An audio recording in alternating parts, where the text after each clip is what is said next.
Welcome to the Tone Lounge. Today's show is about 3 amplifiers that can be had on the used market well below $1,000. Now that depends where you are in the world. We're talking about the VOX AC15, the Hot Rod Deluxe from Fender, and the Marshall JCM 900. What we're going to be talking about is the differences in features between all 3 of them. So the wattage, speakers, tubes, FX loop, etc. And we're also going to see how they take pedals. We're going to be listening to the clean tones, the dirty tones from these amps, and then we're going to throw 3 pedals at them. So something with a mid boost, something that's more neutral, and a fuzz. We're going to use 4 different guitars. So I have a Stratocaster here. This is an American Professional 2. I'm going to be using the Gretsch over here. I have a Fender American Telecaster, and we're going to be using this one here with the humbuckers. It has a pearly gates in the bridge and a 59 in the neck. If you want to skip to any section of this video, just use the chapters below. Let's get started.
So the first amp we're going to be talking about is the VOX AC15.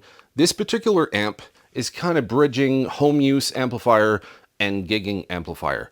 If you went with the AC30, we're talking about a very loud amplifier and kind of hard to use at home. Not impossible, but it's more of a pain. If you go with the AC10, that is not just lower wattage, but it's also not as loud as the AC15. So that means that if you're going to use it for gigs, it's preferable to put a mic in front of it. And the AC4, probably too small for most gigs. So the AC15 kind of rides that perfect line between home use and gigs. This amplifier is not that complicated. You have reverb and tremolo. You have 2 inputs, so it's not a 2-channel amp, so you don't have a foot switch where you can switch between both, because it's basically a 1-channel amp with 2 different inputs. The normal channel has way less output because it doesn't have an EQ section, while the top boost channel has the bass and treble. Playing with the both of them also shifts the mid. It's a great amplifier, but it does not have an effects loop. It's 15 watts, so loud enough for most gigs. If you get to a gig where it's not loud enough, a microphone might be in order, but if you're playing one of those shows with a PA that can only work with vocals, depending on your drummer, you may have a hard time just hearing yourself. There's not a whole lot of headroom with this amplifier, so that means if you're going to crank it up, it's going to distort at some point. So if you're looking for super clean tones, this may not be the amplifier for you. Now the AC15 comes in 4 different models. You have the one with a single greenback, the other one with a single Alnico blue, and then you have 2 versions, one with 2 greenbacks and one with 2 Alnico blues. It really depends what you're looking for, but the one with the greenbacks are a little more common and just a bit cheaper in terms of price. The ones with the Alnico blue tend to fetch a little more money. It's a great pedal platform.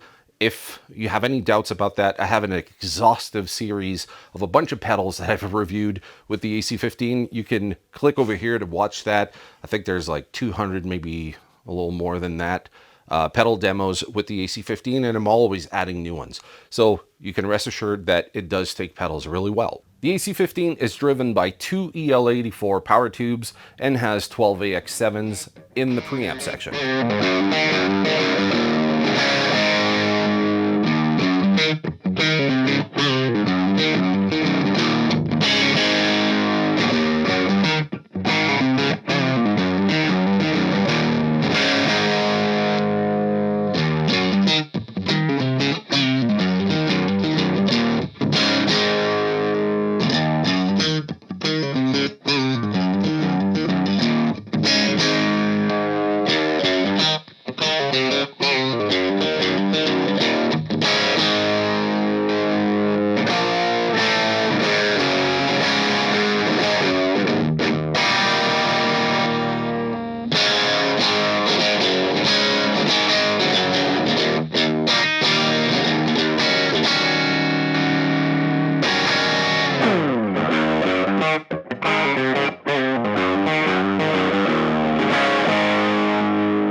Next up, we're talking about the Fender Hot Rod Deluxe. Now, there's a whole series of amplifiers that are very popular from this line. You have the Blues Deluxe, the Hot Rod Deluxe, and the DeVille. There are versions with one 12-inch, two 12-inch. I think there's even a DeVille that has 4 10-inch speakers. Don't quote me on that, but I believe that there's that model as well.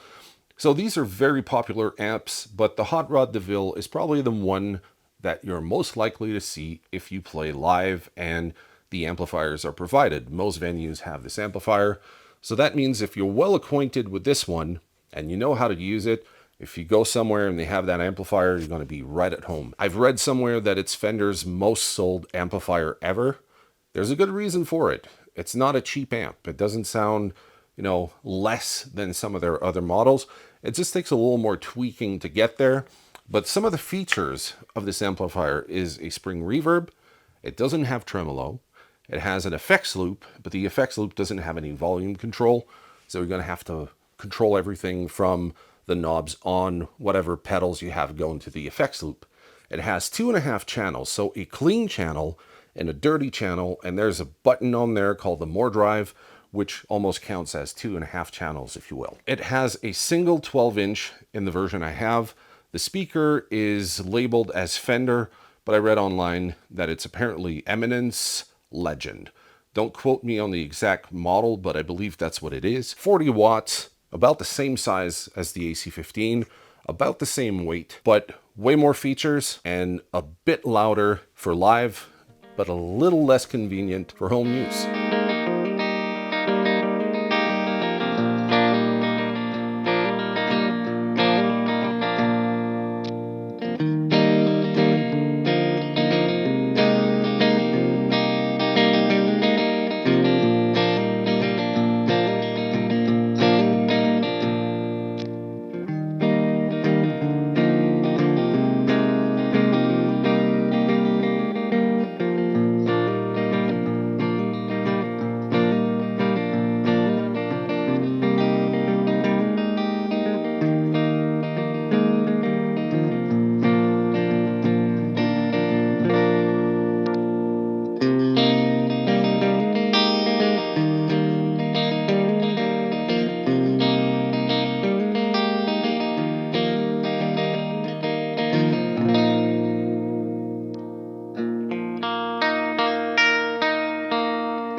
Our next contender is the JCM 900 from Marshall.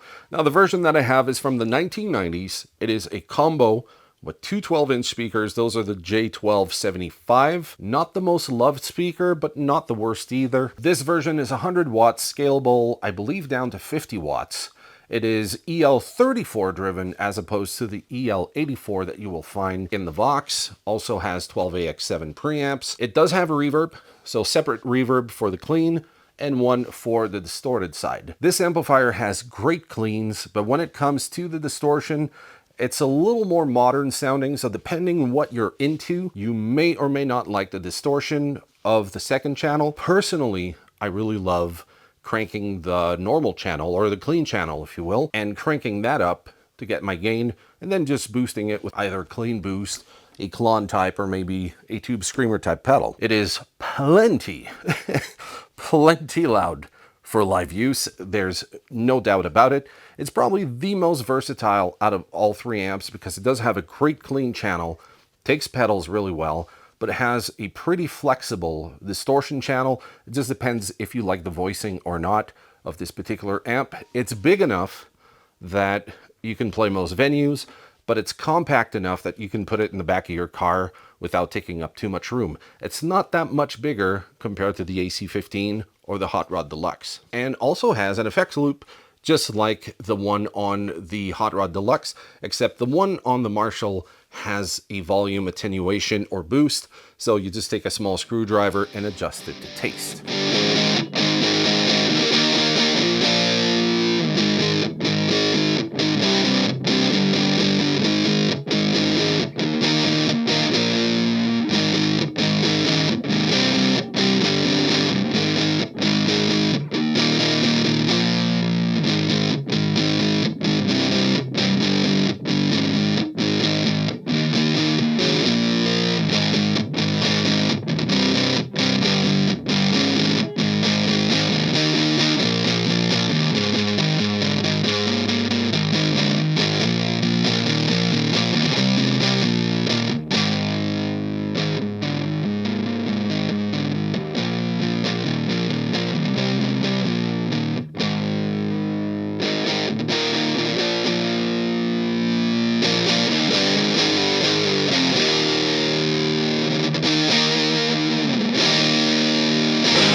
Now between all three amps, if I were to play in my own band where I was writing my own material, I would more than likely, like 97%, be playing the VOX AC15 just because that's the sound I'm into. If I was playing in a bar, if I was playing with a cover band, if I was playing, I don't know, like events or weddings or whatever, I would more than likely use the Hot Rod Deluxe. That's the amp that I think kind of covers the most ground. It's an amp that Fender sound is an amp that you've heard over so many recordings. Now you've heard the other two as well, but that one seems to be kind of like the perfect pedal platform in terms of good, clean Fender tone, loud enough, has all the features you would expect for a gigging musician. That being said, the JCM 900 is no slouch either. It's just that I find it to be just a little more picky with where it sounds the best. Now the Goldilocks zone with this particular amp has to be a louder setting. If you use it at bedroom level, it's kind of thin, it's kind of weedy, not the best. It lacks a lot of low end, but if you can open it up, the amp shines. In today's world, I'm not sure how many venues you can play at with an amp where you open up a 100-watt amplifier and get it to the best zone. That being said, obviously you have something like the Capture X from 2 Notes. You can have different attenuators where you can get that amp right in the sweet spot, but at a manageable level. So it is doable. It really needs to open up. If you're to play blues or rock, the Hot Rod Deluxe and the VOX AC15 are going to do great. If you're going to be playing like hard rock or metal, I would go with the JCM 900 because it does have 2 speakers. So that 2-speaker combination really does make a huge difference if you play heavy music. And that 100 watts means a little more headroom. You're going to be heard, and because of the voicing of a Marshall, you're going to cut through the mix. So which amp would you pick? Let me know in the comments section. I would really like to hear your thoughts. If you have any question about any of these amps, let me know. And if you're looking for like VOX specific content, I have a whole playlist that you can find right over here. It's going to answer just about any questions you have about VOX amplifiers. As for the other 2 amps, I'm going to be building a series about each of them, just like I did with the AC15. So if you're a fan of the Hot Rod Deluxe or the JCM 900, I'll look forward to that. And I'm also working on a series for the Blues Deluxe Custom 68. So yeah, there's a lot of stuff coming up.